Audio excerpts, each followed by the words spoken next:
जी मित्रों, नमो नमः। मैं डॉक्टर संजय मौर्य संस्कृत कौमुदी में आप सभी लोगों का स्वागत करता हूं। मित्रों, शाम के 7:30 बज चुके हैं और हम लोग प्रतिदिन शाम 7:30 बजे एलटी ग्रेड शिक्षक भर्ती के संपूर्ण पाठ्यक्रम का क्रमशः अध्ययन कर रहे हैं। और इस समय अध्ययन चल रहा है नीति शतकम का। और हम लोग कल की कक्षा में नीति शतकम के 45 श्लोक तक का अध्ययन कर चुके हैं और आज की कक्षा में नीति शतकम के इस 46वें श्लोक और दुर्जन पद्धति के इस 5वें श्लोक से अध्ययन प्रारंभ करते हैं।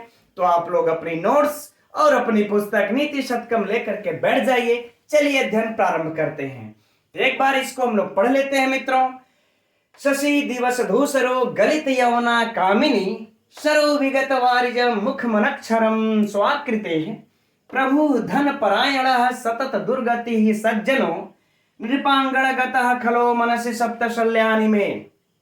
इस श्लोक में मित्रों महाकवि भर्तृहरि यह कह रहे हैं कि 7 चीजें 7 बातें मेरे मन को खटकती हैं, अर्थात 7 जो है मेरे मन के कांटे हैं। अब वह 7 तो कौन है मित्रों? चलिए श्लोक में अर्थ में अध्ययन करते हैं। तो पहले कहते हैं कि शशि, शशि अर्थात मित्रों चंद्रमा, शशि अर्थात चंद्रमा। और दिवस धूसरो, तो कह रहे दिवस धूसरो अर्थात दिन में दिवस अर्थात दिन में, धूसरा मतलब मलिन है ना। दिवसे धूसरा, दिवस धूसरा, दिन में मलिन। सप्तमी तत्पुरुष व्याकरणात्मक टिप्पणियों में देखा जाएगा। दिन में मलिन। आगे कहते हैं कि गलित यवना, गलित यवना का मतलब मित्रों ढल गया हो जिसकी, यवना माने युवावस्था, ठीक, ढल गया हो जिसका, यवना अर्थात युवा अवस्था, किसकी? कामिनी। कामिनी अर्थात मित्रों जो कामिनी होती है, जो सुंदरी होती है ना, सुंदरी कह ले अच्छा रहेगा। करें ढल गई हो जिसकी युवा अवस्था, ऐसी सुंदरी मेरे मन को खटकती है, मेरे मन की काटे हैं। आगे कहते हैं सरह विगत वारिजम, सरह विगत वारिजम। तो मित्रों सरह अर्थात सरोवर, सरह अर्थात सरोवर। तो कैसा सरोवर? ये विशेष है मित्रों, ये विशेष है या क्या है? विशेषण। तो कह रहे कैसा सरोवर मेरे मन को खटकता है, भर्तृहरि कह रहे हैं। तो विगतम, विगतम वारिजम यानी कि जिसमें से कमल, वारिजम अर्थात कमल, ठीक। अब विगत मतलब नष्ट हो गया हो, चला गया हो, विहीन हो गया हो, ठीक। तो कह रहे कमल विहीन सरोवर, ये मेरे मन को खटकता है, ये मेरे मन का कांटा है। आगे कहते हैं मुखम अनक्षरम, विच्छेद कर लेते हैं, स्वाकृते हैं। स्वाकृते अर्थात मित्रों सुंदर आकृति वाला, सुंदर आकृति वाला अर्थात जिसकी सुंदर आकृति, सुंदर मुख हो जिसका, है ना। फिर कह रहे अनक्षरम, अनक्षरम अर्थात अनपढ़। कह रहे जो सुंदर आकृति वाला, सुंदर मुख वाला जो अनपढ़ होता है ना, वो भी मेरे मन का कांटा। देखने में तो बड़ा सुंदर सा है लेकिन एकदम अनपढ़ है, को अक्षर पढ़ना लिखना नहीं जानता है, ऐसा व्यक्ति भी मेरे मन को खटकता है। आगे कहते हैं प्रभु धन परायण, प्रभु अर्थात मित्रों राजा, धन परायण मतलब होता है धन लोलुप, धन लोलुप। तो कह रहे धन लोलुप राजा भी मेरे मन को खटकता है। ऐसा राजा, ऐसा स्वामी जो कि हमेशा धन का लालच करता हो, ये भी मेरे मन को खटकता है, ये भी मेरे मन का कांटा है। सतत दुर्गति ही सज्जन, कह रहे कि सज्जन, ऐसा सज्जन जो कि सतत दुर्गति, ये भी मित्रों विशेष विशेषण है, याद रखिएगा, विशेष विशेषण है। यह सज्जन क्या होगा? विशेष, या क्या होगा? विशेषण। विशेषण क्या होगा? सतत अर्थात निरंतर, सतत अर्थात निरंतर। और दुर्गति मतलब दुर्गति को प्राप्त, अपने गुणों के द्वारा निरंतर दुर्गति को प्राप्त सज्जन भी मेरे मन का कांटा है, मेरे मन को खटकता है। आगे कहते हैं नृपांगण गतः खलः, खलः मतलब होता है मित्रों दुष्ट, और गत का मतलब होता है पहुंचा हुआ, है ना। दुष्ट पहुंचा हुआ कहां? करें नृपांगण अर्थात राजा के आंगन में, है ना। नृप आंगन यानी कि राजा के दरबार में, सीधे कह लें राजा के दरबार में। राजा के दरबार में पहुंचा हुआ दुष्ट, मनस मने मन में, सप्त मने सात, सल्यानी मने कांटे। कांटे हैं, मैं मने मेरे, कह रहे ये मेरे मन के 7 कांटे हैं, ये मेरे मन के 7 कांटे हैं। तो एक बार मित्रों संपूर्ण अर्थ को पुनः देख लिया जाए, फिर परीक्षा उपयोगी प्रश्नों पर चर्चा होगी।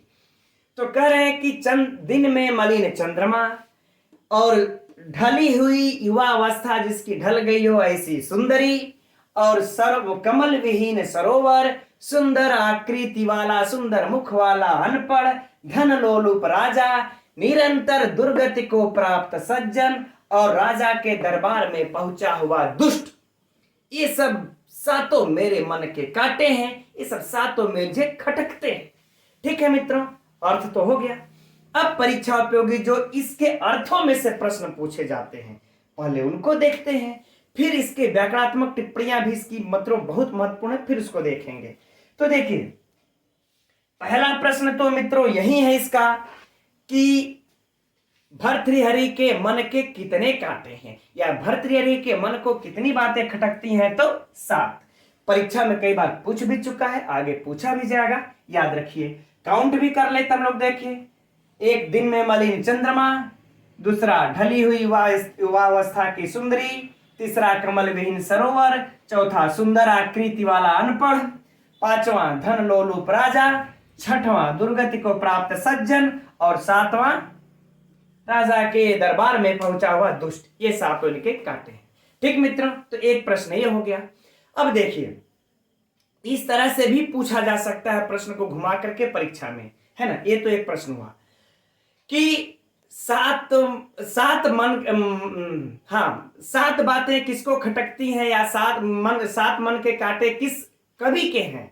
भर्तृहरि, कालिदास, भारवी, भवभूति, तो भर्तृहरि के हैं। ठीक मित्रों, 2 प्रश्न हो गया। अब देखिए इन 7 से भी 7 प्रश्न बन सकते हैं, इनको भी नोट कर लेना है। जैसे पहला कि दिन में मलिन चंद्रमा, यह किसको खटकता है ना। गलित यौना कामिनी किसको खटकती है, गलित यौना कामिनी किसको खटकती है, तो भर्तृहरि को। सर विगत वारिज मुखम अनक्षरम स्वाकृते किसको खटकता है, तो भर्तृहरि को। तो इस प्रकार से 7 से मित्रों यह प्रश्न बन सकता है। ये हो गया। ठीक, तो यह हो गया मित्रों इसके अर्थों में से प्रश्न। अब यहां पर मित्रों इसमें एक अलंकार देख लेते हैं कि अलंकार कौन सा है। ठीक, तो चलिए इसमें मित्रों है, देखिए समुच्चय अलंकार। समुच्चय अर्थात जहां पर समूह हो, है ना। अब इसमें कैसे होगा अब बता रहे हैं हम आपको, समुच्चय अलंकार कैसे होगा। कि देखिए ये जो मन के कांटे हैं, यह एक कांटा, एक बातें भी कोई मन को खटक सकती हैं महाकवि भर्तृहरि को। जैसे गलित यौना कामिनी, यह एक ही कारण उनको, एक चाहेंगे तो एक ही मेरे मन का कांटा हो सकता है भाई, ये भी तो इनके मन के कांटे हैं, है ना। लेकिन ये यहाँ पर एक नहीं बल्कि यह 7 इनके मन के कांटे हैं, 7 का समूह है, इसलिए यहाँ पर मित्रों समुच्चय अलंकार होगा।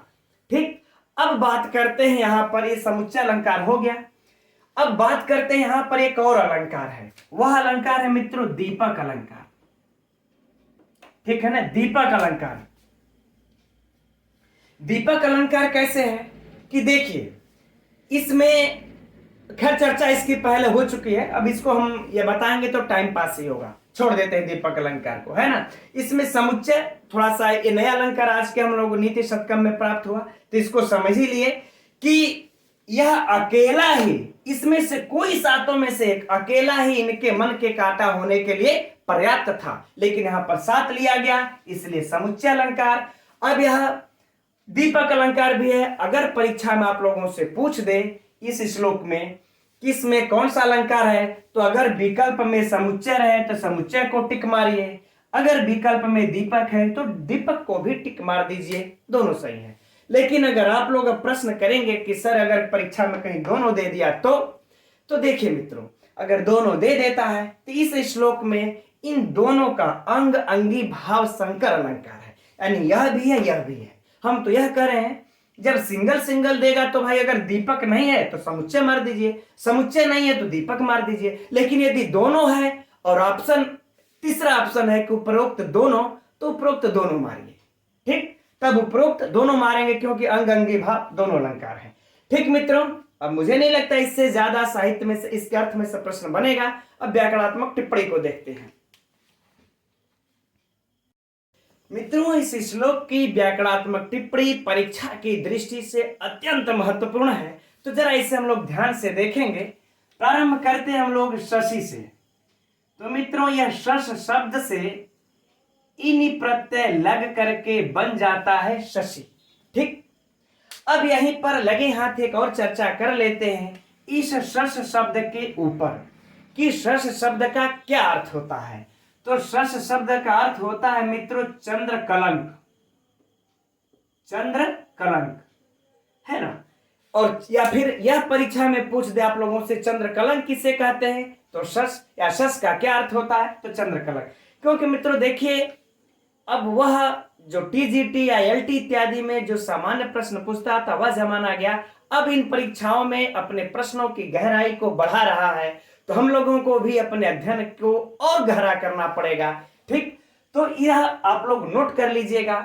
अब यहां पर एक चीजें और समझ लेते हैं कि शश मतलब चंद्रमा।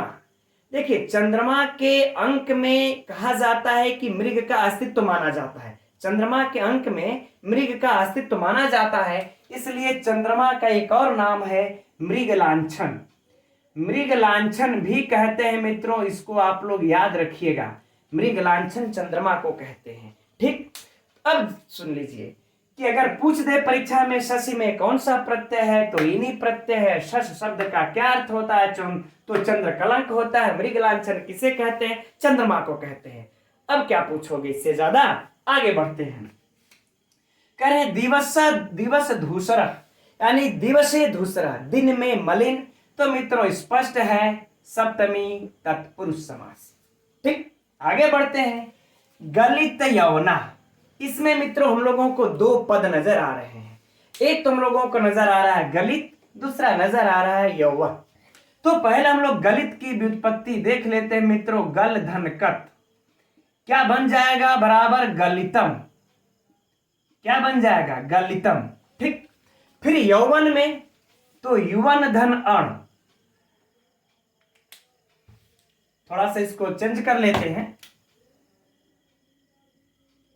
युवन धन अण प्रत्यय लग करके बन जाता है मित्रों यौवनम, है ना। तो ये दो पद बन जाते हैं, तो एक गलितम का हो गया, एक यौनम का हो गया। अब इस गलितम और यौनम का मित्रों समास होता है ना। इन दोनों का जब हम लोग समास कर देंगे, गलितम यौनम यस्या सा, तो जब इन दोनों का जब बहुव्रीहि समास होगा, तो गलित यौना में मित्रों कौन सा समास हो जाएगा, नोट कर लीजिएगा, बहुव्रीहि समास है। ठीक, बहुव्रीहि समास है। तो अब आप लोग जान ही रहे होंगे कि जब इन दोनों पदों का हम लोग समास करेंगे तो विभक्ति का लोप हो जाता है। फिर हम अलग से विभक्ति लगाते हैं, सुआदि की उत्पत्ति करते हैं। समास में हम लोगों ने पढ़ रखा है। तो जब सुआदि की उत्पत्ति करेंगे तो किस लिंग में किस विभक्ति में रखेंगे, तो बहुव्रीहि समास में जो विशेष्य होता है उसी के अनुसार हम लिंग और विभक्ति इत्यादि रखते हैं। तो हमारा कामिनी क्या है मित्रों, यह विशेष्य है। यह क्या है, विशेष्य। ठीक, और ये क्या है, विशेषण। तो विशेष कामिनी हमारा स्त्रीलिंग है और प्रथमा विभक्ति एक वचन में। तो हम लोग गलित यौना में को स्त्रीलिंग में रखेंगे, प्रथमा विभक्ति के एक वचन में बन जाएगा मित्रों गलित यौना, है ना। गलित यौना प्रथमा विभक्ति एक वचन, जैसे रमा बनता है। ठीक, ये बन गया। अब मित्रों इसमें अगर पूछ दे आप लोगों से परीक्षा में, लगभग एक शब्द कंप्लीट हो गया। गलितम में कौन सा प्रत्यय है, तो गल धनकत। गलितम भी बन सकता है, गलितः भी बन सकता है, कोई दिक्कत नहीं है ना। हमने गलितम को बनाया है। ठीक, यौनम में या यौना में कौन सा प्रत्यय है मित्रों, तो अड़ प्रत्यय। गलित यौना में कौन सा समास है, तो बहुव्रीहि समास। गलित यौना में कौन सी विभक्ति है, तो प्रथमा विभक्ति एक वचन। अब बताइए इससे बाहर क्या पूछेंगे परीक्षा में। आइए हम तैयार हैं आपका मुकाबला करने के लिए, सामना करने के लिए। अब मित्रों आती है बारी कामिनी की। बहुत महत्वपूर्ण है मित्रों परीक्षा की दृष्टि से। यह श्लोक का व्याकरण ध्यान से नोट करते रहिएगा, तभी अंदर से कॉन्फिडेंस आएगा आप लोगों को। परीक्षा में जब बैठने के लिए खुशी होगी कि मैंने तो बहुत अध्ययन किया है, कॉन्फिडेंस रहेगा। ठीक, देखिए मित्रों, इसमें काम धन ईनी धन गीप, यह गीप प्रत्यय लगा है मित्रों, इसको इसमें एकदम नोट कर लीजिएगा आप लोग, है ना। काम धन ईनी धन गीप, चूंकि ये बड़ा कंफ्यूज करता है, परीक्षा में पूछ भी चुका है कामनी में, गीप गीस गीन पता नहीं चलता है, तो गीप है, इसको एकदम नोट कर लीजिएगा, परीक्षा में पूछ भी चुका है। अब आगे बढ़ते हैं। सरह, सरह ये तो देख ही रहे हैं, ठीक, कोई इसमें सोचने की बात नहीं है। अब चलते हम लोग विगत वारिजम पे। तो विगत सेम यही वाला नियम इसमें भी लागू कर देते हैं मित्रों, है ना, सेम नियम लागू कर देते हैं। विगतम, पहले विगत का बना लेते हैं, विगम कत, क्या बन जाएगा, विगम कत, सरल है ये तो जानते हैं, लिखने की जरूरत नहीं है। क्या बन जाएगा मित्रों, विगतम या विगत, जो भी आप लोग बना सकते हैं। फिर वारिजम का है, वारिजम का क्या बन जाएगा, वारी धन जन धन ड, प्रत्यय लग करके बन जाएगा वारिजम। तो इस विगतम का और इस वारिजम का फिर से पुनः समास हो जाएगा, समास हो जाएगा, है ना। विगतानि वारिजानि यस्य तत्, है ना, यानी कि बहुब्रीहि समास। तो विगत वारिजम बनेगा, तब हम सु आदि की उत्पत्ति कर लेंगे। इसमें भी मित्रों कौन सा समास है, बहुब्रीहि समास। अब बहुब्रीहि समास जब बना रहे हैं तो विशेष्य के अनुसार ही इसमें सु आदि की उत्पत्ति करेंगे। तो इस विगत वारिजम का फिर कौन सा विशेष्य कौन सा है, सरह, यह क्या है, विशेष्य, ठीक। और यह क्या हुआ, विशेषण, यह याद रखिएगा मित्रों, परीक्षा में विशेष विशेषण भी पूछता है। तो यह हो गया विशेषण। अब हम लोग सरह को देखेंगे, नपुंसक लिंग है, तो नपुंसक लिंग एक वचन हम लोग बना लेंगे, विगत वारिजम, ठीक। तो परीक्षा में यदि पूछ दे विगत वारिजम में कौन सा समास है, तो बहुब्रीहि समास है। विगत वारिजम में कौन सा विभक्ति है, वचन है, तो प्रथमा विभक्ति एक वचन है। कौन सा लिंग है, नपुंसक लिंग है, ठीक। अब बाकी वारिजम में पूछे तो वारी धन जन धन ड, और विगत का विगम कर, पूछने दीजिए कहां से पूछेंगे। आगे बढ़ते हैं मित्रों, मुखम अनक्षरम, अलग अलग कर लेते हैं, अनक्षरम, है ना, करें। अविद्यमानम अक्षरम यत्र तत्, जिसके अंदर अक्षर ही विद्यमान ना हो। तो मित्रों कौन सा समास हो जाएगा, नए बहुब्रीहि समास, है ना, नए बहुब्रीहि समास, नोट कर लीजिएगा। अब स्वाकृते, तो हो जाएगा सुशोभना आकृति यस्य सा, सुशोभना आकृति यस्य सा, स्वाकृति, है ना, स्वाकृति अर्थात जिसकी आकृति शोभनीय हो, सुंदर हो। तो मित्रों इसमें भी कौन सा समास हो जाएगा, बहुब्रीहि समास, ठीक। चलिए आगे बढ़ते हैं। प्रभु धन परायण, धन परायण, है ना। तो मित्रों पहले हम लोग प्रभु को तो छोड़ देते हैं, ये तो संधि हुई है यहाँ पर, ठीक, कोई बात नहीं है, प्रभु को अलग कर लेते हैं। अब धन परायण को देखते हैं, इसमें भी दो पद है, एक तो धन है, एक परायण है। तो पहले मित्रों हम लोग परम अयनम परायणम, अगर परायण में पूछे तो परम अयनम परायणम हो जाता है कर्मधारय समास। बहुत बहुत महत्वपूर्ण, इसको नोट कर लीजिएगा। परायण में कौन सा समास है, कर्मधारय समास। अब कह दे कि धन परायण, है ना, तो जो धन का लोलुप होता है उसको धन परायण कहते हैं, विशेषण है, यह प्रभु का विशेषण है। तो मित्रों इसमें कौन सा समास हो जाएगा, बहुब्रीहि समास। तो धन परायण में अगर पूछ दे, धन परायण में तो बहुब्रीहि समास, और सिर्फ परायण में पूछ दे तो कर्मधारय समास, है ना मित्रों, नोट कर लीजिएगा। सतत दुर्गति ही सज्जन, कहे कि लगातार दुर्गति को प्राप्त, है ना। तो दुष्ट गति कर्मधारय समास, दुर्गति में मित्रों कौन सा हो जाएगा, कर्मधारय समास, इसको भी नोट कर लीजिएगा। दुर्गति बड़ा महत्वपूर्ण शब्द है, पद है समास की व्याकरण की दृष्टि से। दुष्ट गति कर्मधारय समास, है ना, जिसकी गति विशेष विशेषण है, गति कैसी, दुष्ट गति है, तो कर्मधारय समास, है ना। अब आ गया कि सतत दुर्गति, है ना, करें सततम या सतताम भी कर ले, कोई दिक्कत नहीं है।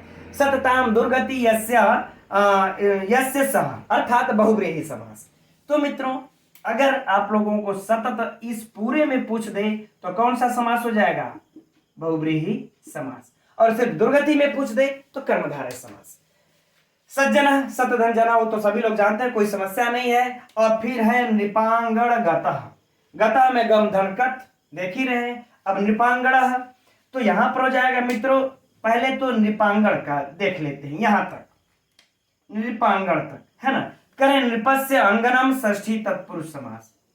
षष्ठी तत्पुरुष समास यानी राजा का आंगन है ना, नृपस्य अंगनम षष्ठी तत्पुरुष समास। अब फिर गता का जान ही रहे, खलह मनस्य में सप्तमी विभक्ति एक वचन, सप्त सल्यान में, बाकी तो हो गया मित्रों। अब बताइए इस व्याकरणात्मक टिप्पणी से इससे बाहर से कोई क्या प्रश्न बनता है मित्रों? आप लोग स्वयं कैलकुलेशन कर सकते हैं। हाँ, एक बातें रह गई इसमें कि छंद कौन सा है। तो इसमें छंद मित्रों है पृथ्वी। कौन सी है? पृथ्वी है ना। पृथ्वी का लक्षण क्या है? जसो जस क्या है ना, जस जस या लघु। हाँ, जो हमने याद किया है, करें कि ज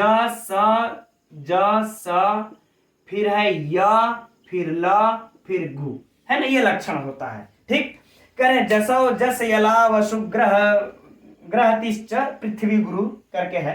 ठीक, यानी कि अगर देखा जाए तो 3 3 6 3 9 3 12 3 15 1 16 1 17, यानी पृथ्वी में भी 17 अक्षर होते हैं। अब काउंट कर लीजिए 17 है कि नहीं है। तो 1 2 3 4 5 6 7 8 9 10 11 12 13 14 15 16 17 मित्रों, ये छंद पृथ्वी, मंदा, क्रांता, हरिणी, शिखरणी, बड़ा कंफ्यूजन करते हैं 17 अक्षर वाले ये छंद है ना। इसलिए इनका लक्षण जरूर याद करके घटा लीजिएगा। ये नहीं कि 17 अक्षर परीक्षा में तो ध्यान इसी को मार दें। ठीक, अब हम लोग इसको घटा लेते हैं। जगड़ है ना, तो जगड़ में क्या होता है? या माता राजभान, राजभान। ठीक, यानी कि एक लघु फिर गुरु फिर लघु, जभान। ठीक, यह लक्षण होता है। तो देखिए स में क्या है? पहले स में पहले क्या है? लघु है। फिर दूसरे वाले स में गुरु है, फिर दी में भी क्या है? लघु है। ठीक, यानी लघु गुरु लघु, ये जगड़ का लक्षण होता है। सगड़ का या माता राजभान स ल गा, यानी कि लघु लघु गुरु। सगड़ का लक्षण क्या होता है? लघु लघु और गुरु। तो देख लीजिए, लघु लघु, व में भी लघु, स में भी लघु, ध में गुरु। तो इस प्रकार से लिख करके घटा करके तभी मारिएगा मित्रों। ठीक है, चलिए अब हम लोग अगले श्लोक की तरफ बढ़ते हैं। श्लोक संख्या 47। तो यह रहा अगला श्लोक 47वां मित्रों। इसको एक बार पढ़ लेते हैं। पहले न कश्चित चंड कोपानाम आत्मीयो नाम भुभुजाम होतारमपि जिह्वानाम स्पृष्टो दहति पावकः। इस श्लोक में मित्रों महाकवि भर्तृहरि क्रोध से जो हानि होती है उसको बता रहे हैं। अब क्या कह रहे हैं, देखते हैं अर्थ को। कह रहे हैं ना मतलब नहीं, कश्चित मने कोई भी, कश्चित मने कोई, चंड कोपानाम यानी कि चंड मतलब भयंकर, कोपानाम मतलब क्रोधी। तो कह ले हम लोग भयंकर क्रोधी, भयंकर क्रोधी। आत्मीयो माने हो जाएगा अपना, आत्मीयो अर्थात अपना, नाम अर्थात स्वकीय जन, कल स्वकीय जन, और भुभुजाम मतलब राजा का, राजा का। तो कह रहे कि जो भयंकर क्रोधी अर्थात राजा, जो भयंकर क्रोधी राजा होता है उसका कोई भी अपना ना मतलब नहीं होता है, ना मतलब नहीं होता है। कोई भी आत्मीय जन, स्वकीय जन अपना कोई नहीं होता है। फिर से इस अर्थ को मित्रों एक बार देख लीजिए कि भयंकर क्रोधी, कोपानाम भुभुजाम, यह विशेष विशेषण है मित्रों, यहां पर नोट कर लीजिएगा। यह क्या हो जाएगा? यह है विशेष। ठीक, और भयंकर क्रोधी क्या है? उस भुभुजाम का विशेषण है। तो परीक्षा में पूछा जा सकता है, इसलिए इसको भी नोट कर लीजिएगा। कह रहे हैं कि जो भयंकर क्रोधी राजा का कोई भी आत्मीयो नाम यानी कोई भी अपना नहीं होता। क्यों नहीं होता भैया? जान रहे भयंकर क्रोधी व्यक्ति राजा है, इनका अगर कभो इनका अगर मूड खराब हो गया, गर्म हो गया, तो हमारे प्राण लेने के देने पड़ जाएंगे। इसलिए भयंकर क्रोधी राजा का कोई भी अपना नहीं होता। इस चीज को बताने के लिए, समझाने के लिए महाकवि भर्तृहरि निचली पंक्ति में दृष्टांत दे रहे हैं। क्या दृष्टांत दे रहे हैं? कि होतारमपि, होतारमपि अर्थात कह होतारमपि जुह्वानम, अर्थात जुह्वानम कह रहे हैं कि जो आहुति डालते हुए, है ना, आहुति डालते हुए, जब यज्ञ में हम करते हैं तो आहुति डालते हुए, होतारमपि मतलब हवन करने वाले को, हवन करने वाले का, हवन करने वाले को इस पृष्ठों मतलब छू जाने पर, इस पृष्ठों अर्थात छू जाने पर दहति मने जलाती है। कौन? पावका मने अग्नि, ठीक, पावका अर्थात अग्नि। तो कह रहे हैं कि हवन करने वाले को आहुति डालते समय, है ना, छू जाने पर अग्नि उसे जलाती ही है, उसे शीतलता नहीं पहुंचाती, है ना। तो इसलिए मित्रों इसका यह दृष्टांत दे रहे हैं बहुत सुंदर सा। इसलिए यहां पर मित्रों कौन सा अलंकार हो जाएगा? दृष्टांत अलंकार। इसको एकदम नोट कर लीजिएगा, ठीक। संपूर्ण अर्थ को एक बार पुनः पढ़ लेते हैं कि भयंकर क्रोधी राजा का कोई भी अपना नहीं होता। आप देख लीजिए, हवन करने वाले को आहुति डालते समय छू जाने पर अग्नि उसे जलाती ही है, ठीक मित्रों। अब इसमें प्रश्नोत्तरी, एक तो दृष्टांत अलंकार वाला हो गया। अब अगला प्रश्न है मित्रों, इस पंक्ति में, यह पंक्ति देख रहे हैं आप लोग, यह सूक्ति है। क्या है? सूक्ति, अत्यंत महत्वपूर्ण सूक्ति है, ठीक। किस ग्रंथ का है? तो नीति शतकम ग्रंथ का है। किस नीति शतकम के किस पद्धति का है मित्रों? तो दुर्जन पद्धति का है। अगर आप दुर्जन पद्धति याद रखे हैं तो नीति शतकम तो ऐसे ही याद हो जाएगा, ठीक। तो हम लोग दुर्जन पद्धति ही याद रखे रहे, है ना। अब अगला प्रश्न यहां से इस पंक्ति से बन जाएगा, प्रश्न संख्या 2, कि किस राजा का कोई अपना नहीं होता? किस राजा का कोई अपना नहीं होता, है ना। तो चंडकोपा नाम, अर्थात भयंकर क्रोधी राजा का कोई अपना नहीं होता, ठीक। और बाकी इस पंक्ति से तो यह सूक्ति ही बनेगी। अब बाकी मित्रों इसमें यही 2-3 प्रश्न है। अब देखते हैं हम लोग इसका व्याकरणात्मक टिप्पणी। इसके व्याकरणात्मक टिप्पणियों में मित्रों देखते हैं ना, कश्चित चंडकोपा नाम। तो कश्चित चंड, तकार को चकार संधि हुई है। अब चंडकोपा नाम का देख लेते हैं मित्रों। तो चंडः कोपः यस्य सः, अर्थात बहुव्रीहि समास, ठीक है ना। वैसे भी पहले भी चर्चा हो चुकी है मित्रों कि यह विशेष विशेषण है, विशेषण है बहुभुजाम का। तो विशेषण में प्रायः बहुव्रीहि समास ही हुआ करता है, तो हो गया बहुव्रीहि समास। अब देख लेते हैं हम लोग आत्मीय, आत्मीय का। तो आत्मन, आत्मन शब्द से छ प्रत्यय लग करके आत्मीय मतलब प्रथमा विभक्ति एक वचन में बन जाता, आत्मीय छ का ई हो जाता है, ठीक। तो आत्मीय में छ प्रत्यय मित्रों बहुत महत्वपूर्ण परीक्षा की दृष्टि से नोट कर लीजिएगा। नाम भूभुजाम, यह भी मित्रों बहुत बहुत महत्वपूर्ण परीक्षा में पूछा जा चुका है, ठीक। तो इसकी व्युत्पत्ति को भी नोट कर लीजिएगा। भूधन, भुजधन, क्विप प्रत्यय लग करके, इसके बाद षष्ठी विभक्ति के बहुवचन में बना है भूभुजाम, है ना। षष्ठी विभक्ति के बहुवचन में भूभुजाम। यदि विभक्ति पूछे भूभुजाम में तो षष्ठी विभक्ति बहुवचन, अगर प्रत्यय पूछे मित्रों तो भू भुज क्विप, याद रखिएगा, भूलिएगा नहीं इसको, ठीक। फिर है होतारमपि जुह्वानम, है ना। तो मित्रों जुह्वानम में हु धातु से सानच प्रत्यय लग करके बना है, जुह्वानम बनता है। यह भी बहुत महत्वपूर्ण टिप्पणी है मित्रों, व्याकरणात्मक टिप्पणियों में परीक्षा की दृष्टि से इसे भी याद रखना है ना। फिर इस पृष्ठ, तो इस पृष्ठ धातु से क्या लग करके, कच प्रत्यय लग करके पुल्लिंग के प्रथमा विभक्ति एक वचन में बन जाता है इस पृष्ठ, ठीक। दहति, दहति का आप लोग देख ही रहे, लट लकार प्रथम पुरुष एक वचन, सिंपल है, बताने की आवश्यकता नहीं। पावकः, पावकः में मित्रों पूधन ड़ौल, पूधन ड़ौल, ड़ौल का ऊ का अक हो जाता है। फिर प्रथमा विभक्ति पुल्लिंग में, अरे प्रथमा विभक्ति एक वचन में बन जाता है जब हम रौल प्रत्यय लगा करके सु आदि की उत्पत्ति करते हैं, तो प्रथमा विभक्ति के एक वचन में बन जाता है पावक। तो अगर प्रत्यय पूछ दे तो रौल प्रत्यय, विभक्ति पूछे तो प्रथमा विभक्ति एक वचन। ठीक मित्रों, 13 इसका व्याकरणात्मक टिप्पणी, जिसमें मित्रों परीक्षा की दृष्टि से 1 और 2 और 3 ये तीनों टिप्पणियां बहुत महत्वपूर्ण, इसको नोट कर लीजिएगा। अब बात करते हैं मित्रों हम लोग इसमें छंद की।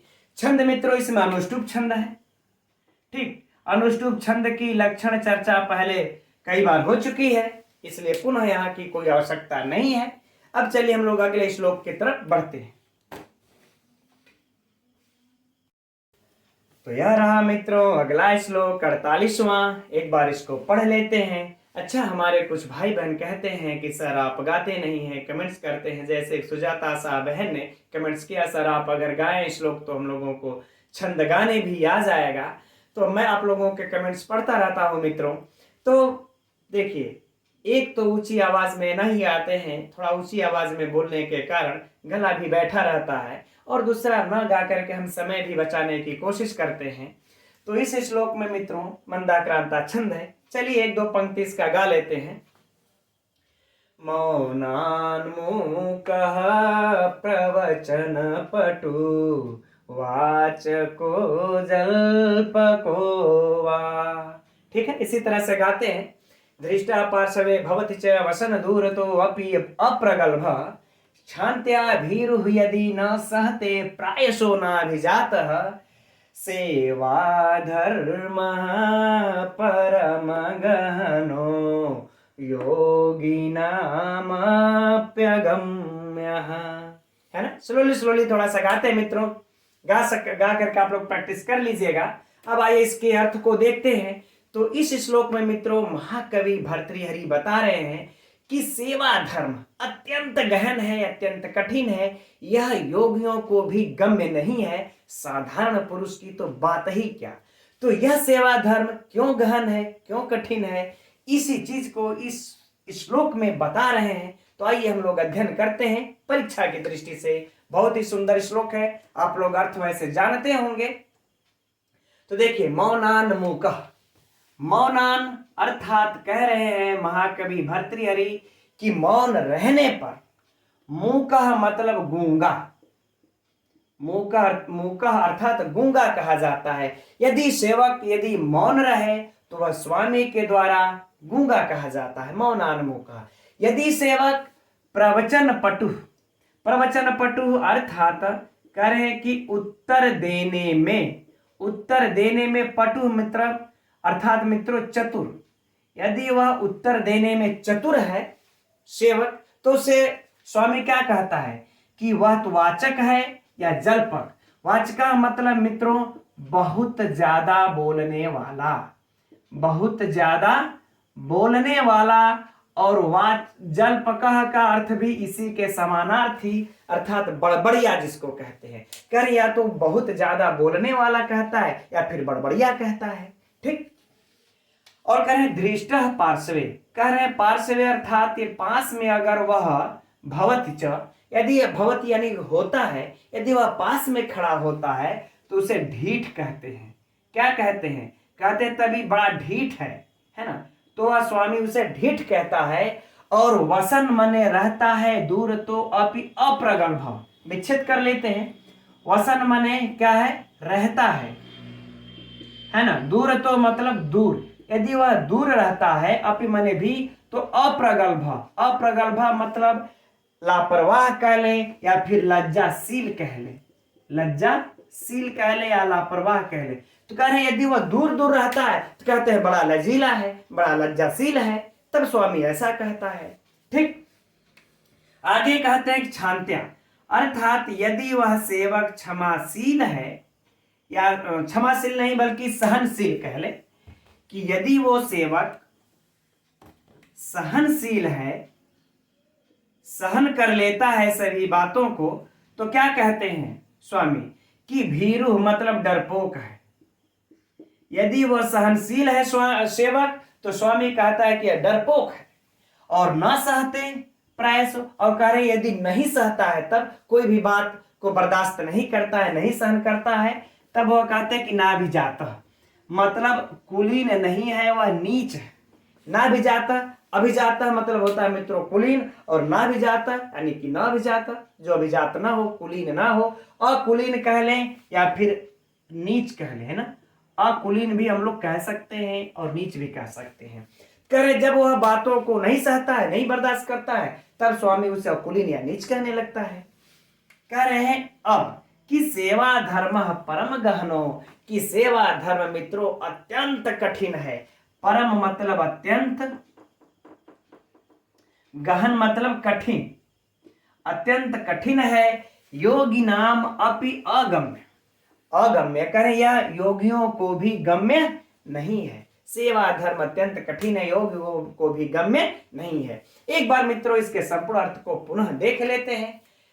कह रहे हैं कि स्वामी नौकर के अर्थात सेवक के मौन रहने पर स्वामी गूंगा कहता है, उत्तर देने पर उसे बहुत ज्यादा बोलने वाला या फिर बड़बड़िया कहता है, सेवक के पास में खड़े रहने पर ढीठ कहता है स्वामी, और यदि सेवक दूर रहता है तो स्वामी उससे लज्जाशील कहने लगता है, और यदि वही सेवक यदि सहनशील होता है तो स्वामी उसे डरपोक कहने लगता है, और वह सेवक यदि नहीं सहता है, सहनशील नहीं होता है, तो उसे स्वामी अकुलीन या नीच कहने लगता है। इसलिए महामित्रों महाकवि भर्तृहरि यहाँ पर कह रहे हैं कि सेवा धर्मो परम गहनो, है ना, कि सेवा धर्म अत्यंत कठिन है, योगियों को भी गम्य नहीं है। हम जैसे साधारण पुरुष की तो बात ही क्या, क्योंकि योगी बड़ा ही सब झेलने में समर्थ होते हैं।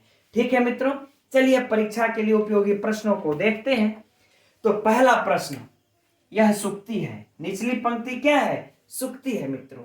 निचली पंक्ति क्या है, सुक्ति एकदम नोट कर लीजिएगा, दुर्जन पद्धति की। ठीक, कई बार परीक्षाओं में पूछा जा चुका है ना।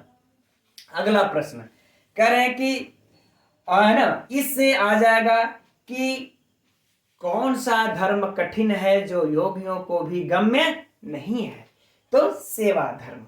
कौन सा धर्म कठिन है जो यति अर्थात योगियों को भी गम्य नहीं है, तो सेवा धर्म। ठीक, अच्छा अब बाकी एक प्रश्न अच्छा और पहले गिन लेते हैं कि यह जो सेवा धर्म की सेवक की कितनी कठिनाई होती है। सबसे महत्वपूर्ण प्रश्न है मित्रों यह भी कि सेवक की कितनी कठिनाई होती है।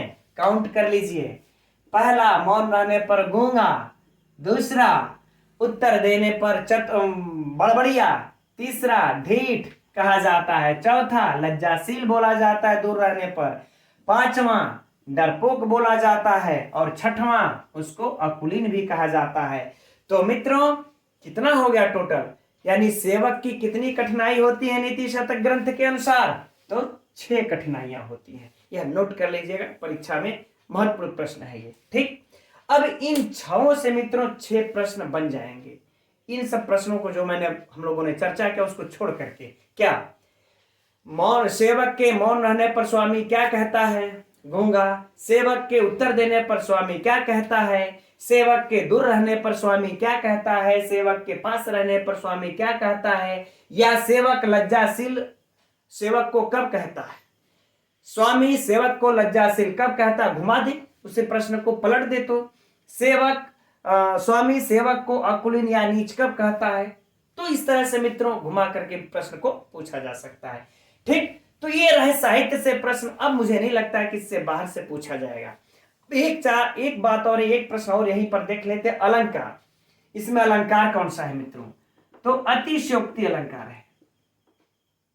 कौन सा है, अतिशयोक्ति अलंकार। क्यों है, क्योंकि इसमें अतिशयोक्ति है, बहुत बढ़ा चढ़ा करके कह दिए हैं सेवा धर्म के बारे में। ठीक, इसलिए अतिशयोक्ति अलंकार है। अब हम लोग इसके व्याकरणात्मक टिप्पणियों को देखते हैं। इसके व्याकरणात्मक टिप्पणियों में देखते हैं मित्रों मौनात्। तो इसमें मित्रों पहले मुनि धन अण प्रत्यय लग करके बन जाता है मौन। इसके बाद हम जानते हैं आप लोग बिना सु आदि की उत्पत्ति किए प्रयोग कर नहीं सकते, तो आवश्यकता अनुसार सु आदि की उत्पत्ति करेंगे तो हमें पंचमी विभक्ति के एक वचन में बन जाता है मौनात्। तो परीक्षा में यदि मौनम में यदि प्रत्यय पूछे तो वर्ण प्रत्यय, यदि मौनात में कौन सी विभक्ति है, वचन है, तो प्रथमा पंचमी विभक्ति एक वचन। ठीक, चलिए अब आगे बढ़ते हैं मित्रों। प्रवचन पटु, यानी कि प्रवचने पटु, बोलने में चतुर, है ना। सेवक यदि बोलने में चतुर हो तो प्रवचने पटु, अर्थात सप्तमी तत्पुरुष समास। सिंपल है। अब मित्रों आगे बढ़ते हैं। वाचक, यह बहुत ही पॉपुलर है मित्रों और उतना ही महत्वपूर्ण भी है परीक्षा की दृष्टि से, कई बार पूछ चुका है। वच धन रौल मिल करके मित्रों बनता है वाचक, और जब हम सु आदि की उत्पत्ति कर लेते हैं तो प्रथमा विभक्ति के एक वचन में बन जाता है वाचक। तो परीक्षा में यह कई बार पूछ चुका है मित्रों, इसे आप लोग नोट कर ही लीजिएगा, है ना। तो चलिए अब आगे बढ़ते हैं। जल्पक, सेम कंडीशन है, वहीं जल्प धन अड़ौल प्रत्यय यहां पर भी है मित्रों, है ना। जल्प धन अड़ौल बन जाएगा जल्पक, और जल्पक अब जब सु आदि की उत्पत्ति कर देंगे तो पुल्लिंग के प्रथमा विभक्ति एक वचन में बनेगा जल्पका। तो यदि पूछे इन दोनों में भी वाचक जल्पक में कौन सी विभक्ति है, वचन है, तो प्रथमा विभक्ति एक वचन, प्रत्यय रौल रौल। सिंपल है, पॉपुलर है, लेकिन महत्वपूर्ण है। आगे मित्रों दृष्ट, दृष्ट धन कत प्रत्यय लग करके बन जाता है धृष्ट। सिंपल, पार्श्वे सप्तमी विभक्ति एक वचन जान ही रहे हैं, भौतिका बताने की आवश्यकता नहीं। और वसन दूर तो अपि अप्रगल्भ, न प्रगल्भ अप्रगल्भ। ठीक, तो पहले प्र उपसर्ग पूर्वक गल्भ से आपको कत प्रत्यय लग करके बन जाता है प्रगल्भ, न प्रगल्भ अप्रगल्भ, तो नए तत्पुरुष समास हो जाएगा। ठीक, ओके। आगे बढ़ते मित्रों। छांत्या, वेरी वेरी महत्वपूर्ण ये है, व्याकरणात्मक टिप्पणी, इसके एकदम नोट कर लीजिएगा, है ना। छम धातु, छम से कितिन प्रत्यय लग करके मित्रों बन जाता है छांति। क्या बनता है? छांति, है ना, ये बन जाता है, लेकिन ये प्रथमा में बनता है। अब हमें सुवाद की जब उत्पत्ति करते हैं तो हम आवश्यकता अनुसार इसमें छांत्या में तृतीया विभक्ति एक वचन लगा लेते हैं। इसमें कौन सी विभक्ति मित्रों? अगर परीक्षा में पूछे छांत्या में कौन सी विभक्ति है तो तृतीया विभक्ति एक वचन। अगर आपको प्रत्यय पूछ दे तो कितिन प्रत्यय मित्रों एकदम याद रखना है, ठीक है ना, बहुत महत्वपूर्ण है। भीरु का इसमें कहते हैं भ्री से कृक प्रत्यय है, छोड़िए इसको, खैर कोई बात नहीं। ना सहते प्रायसो ना अभिजाता, अभिधन जन धन कत, अभिधन जन धन कत सिंपल सा है मित्रों, आप सभी लोग जानते होंगे। ना अभिजाता न है तो संधि हुई, ना अभिजाता हो गया, कोई बात नहीं। सेवा धर्म, हाँ धर्म का भी मित्रों देख लेते हैं। ध्री धातु से मन प्रत्यय लग करके बनता है धर्म, महत्वपूर्ण है परीक्षा की दृष्टि से, इसे एकदम नोट कर लीजिएगा, अंडरलाइन कलर कर लीजिएगा, है ना। धर्म परम गहनो योगिनामप्य गम्य। ठीक, अब इसमें तो मित्रों हमें नहीं लगता है कि कोई और भी व्याकरणात्मक टिप्पणी वैसे महत्वपूर्ण है, ठीक है ना। चलिए ठीक है, अब रहने देते हैं इसमें, है ना। अब मित्रों इसमें हम लोग जो परीक्षा की दृष्टि से जो महत्वपूर्ण है उसको देख लेते हैं। एक तो छांति वाला महत्वपूर्ण है, और एक आप लोगों के ये जल्पक और ये वाचक जल्पक दोनों है, और ये भी महत्वपूर्ण है। ठीक है मित्रों, अब इसमें छंद की चर्चा तो हो चुकी है, अलंकार की भी चर्चा हो चुकी है मित्रों। अब आज की कक्षा में इतना ही रहने देते हैं। अब 3 श्लोक और बचे हैं दुर्जन पद्धति के, सो कल की क्लास में देख लिया जाएगा मित्रों।